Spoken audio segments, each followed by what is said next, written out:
Now we'll be doing your eighth basic for Pro Model. This is splitting of one entity into multiple entities. The cafeteria of San Dimas High School example. Okay, so we would be doing first the layout based on the given layout. Okay, so build locations. Then let's build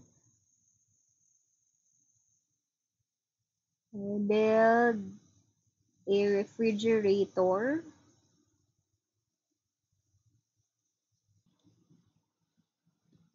Okay, so let's use a counter na muna. Yun ang gawin nating data. And gawin nating puti. Okay, it's white. Okay, and the font color is black. Okay. So, ito yung gawin nating refrigerator. Refrigerator. Okay, next. Si cafeteria, lagyan din natin.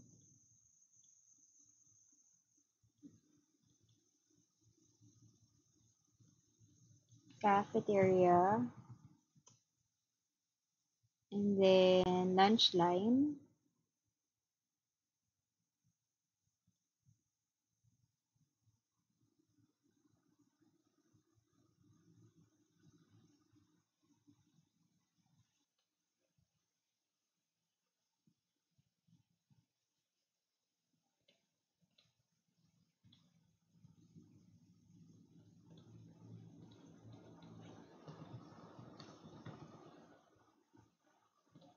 So I'll just have icons beside it.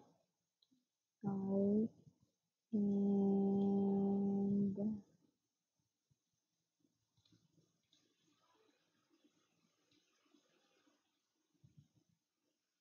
And a conveyor.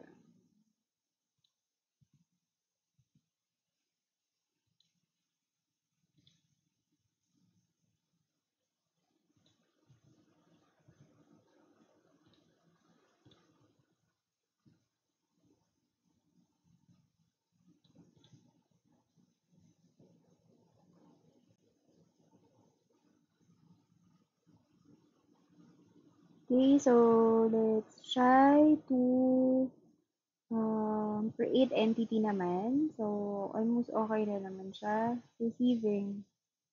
Wait, kailangan natin ng receiving. Lagyan natin ng receiving in here. Ito na lang.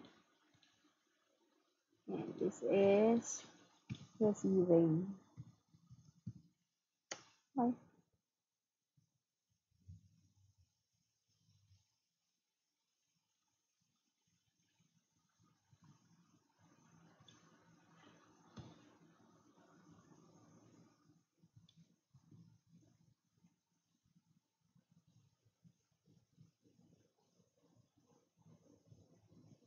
Okay, so next.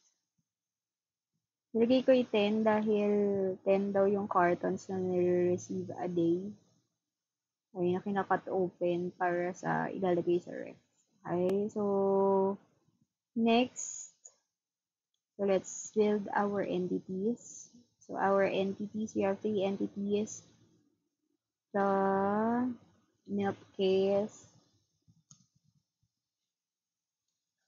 milk carton,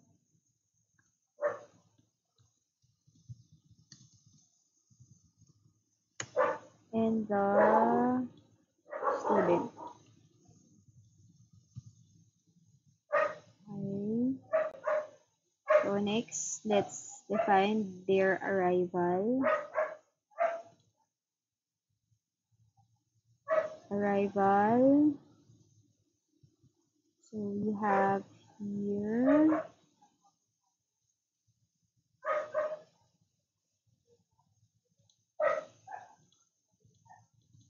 milk case, receiving,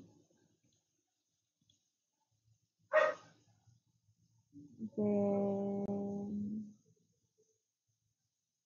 10 each. Okay, dito pala natin credit yung 10. And then, frequency ay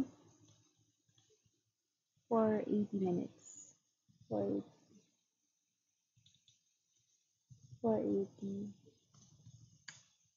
Okay, next, student.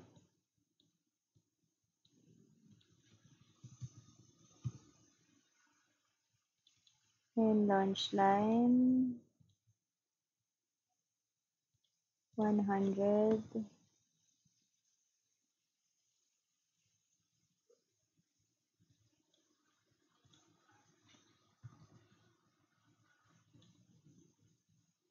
For 80 minutes. Let me just recheck yung aking ginawang location. I'll be removing this. As 1. Ay, infinite ko na.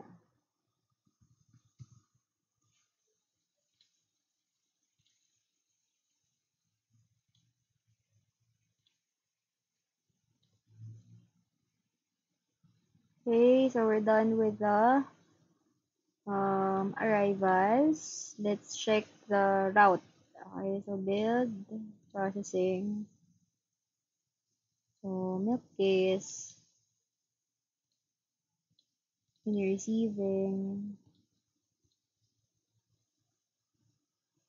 then milk case, in refrigerator. Move for 5 minutes. 5 minutes, please. Next ay milk case, refrigerator, split,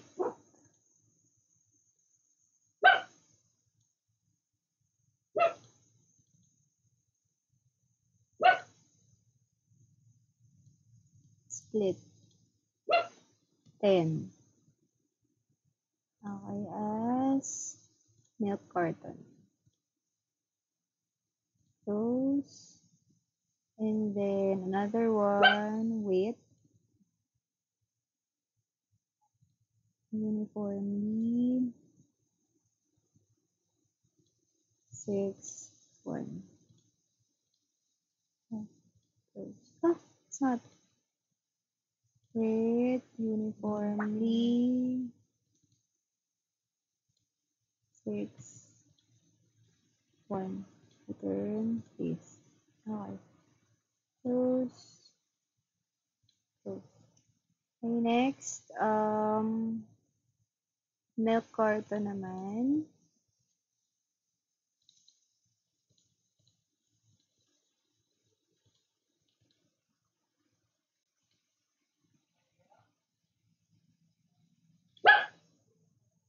Milk carton to cafeteria.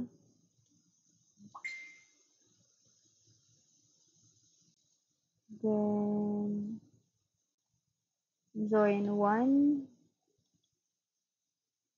Join. Okay.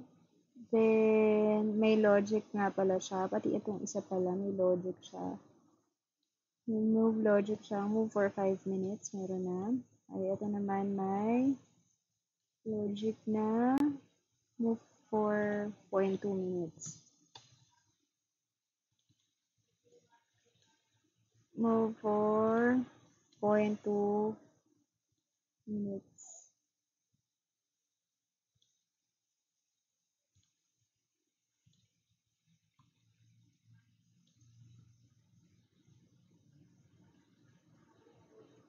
Next, student, lunch line,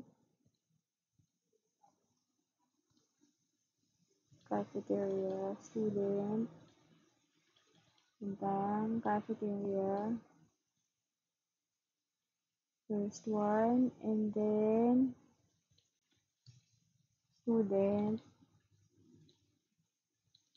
cafeteria, join, one milk carton, please, and then wait,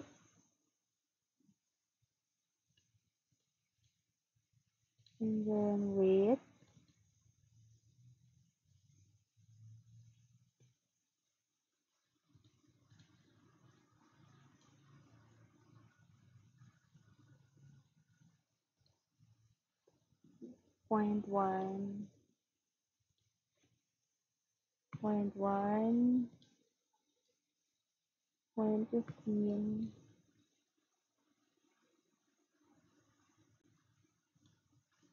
0.2 minutes. Tapos, paste and closed. Tapos, student, exit.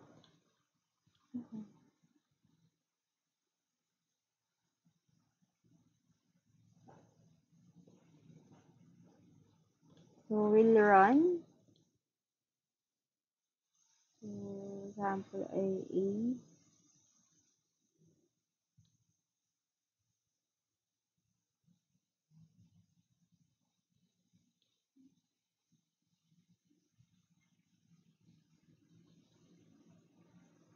This is for ilang minutes ba?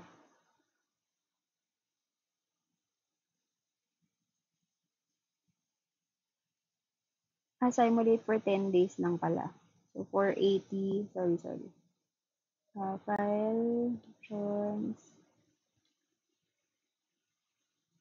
stop. No.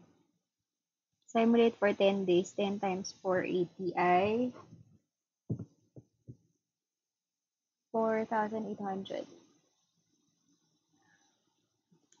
Okay, so options 4, 8, and okay. And run.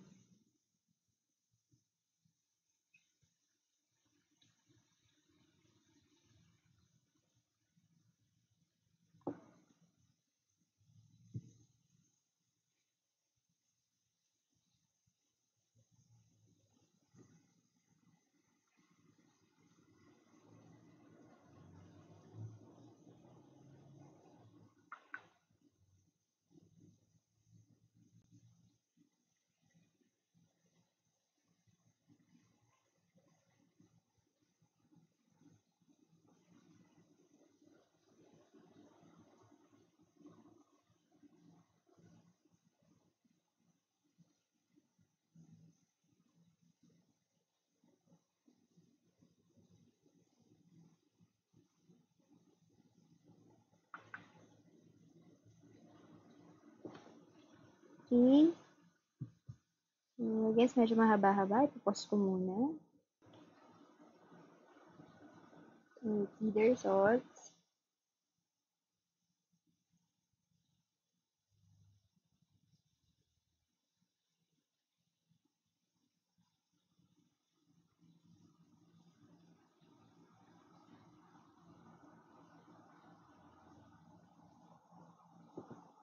So, we have here total exits of 5,990, 59,900, and student of 59,900. So, to answer the question, sorry, the output pala is not shown. So, to answer the question, how many,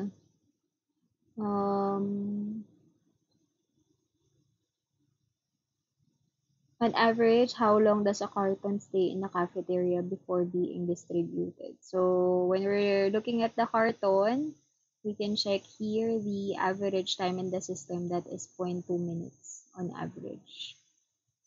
Okay. And what else? Other question. What is the maximum and minimum times of stay? So minimum, and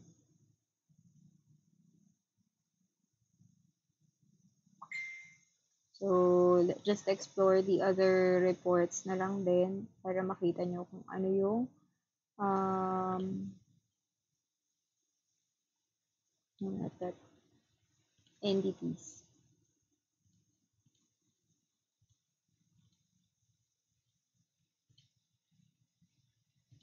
Bakit hindi siya nag-show? Anyways, mas okay tingnan yung tables. Entity. Okay, shown here.